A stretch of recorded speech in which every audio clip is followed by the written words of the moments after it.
Welcome to Man Does Tech, where I solve the problems you didn't even know you had. Start by confirming your TV can receive a Chromecast signal.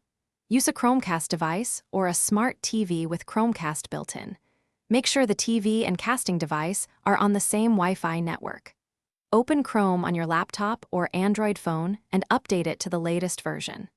Check your TV input and resolution, such as 1080p or 4K, and enable that HDMI input. Keep your TV powered on and unmuted for an easy connection. Open Chrome on your computer or phone and click the three-dot menu to access options. Select Cast to start streaming to your TV and wait for device discovery.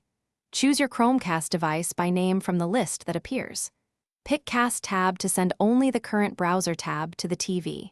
Choose Cast Desktop when you want full screen or to mirror an application window instead. Adjust volume on both devices and enjoy video or presentations on the big screen. If your TV does not show in the cast list, restart router, TV, and casting device first. Verify both devices remain on the same Wi-Fi network and are within range. If casting still fails, try an HDMI cable connection for a direct display output. Use Miracast or a manufacturer app when Chromecast is unavailable or blocked. Lower streaming quality or close background apps if you notice lag or stuttering. Keep firmware and Chrome updated to prevent future connectivity issues. Thanks for watching. If you found this helpful, don't forget to like and subscribe.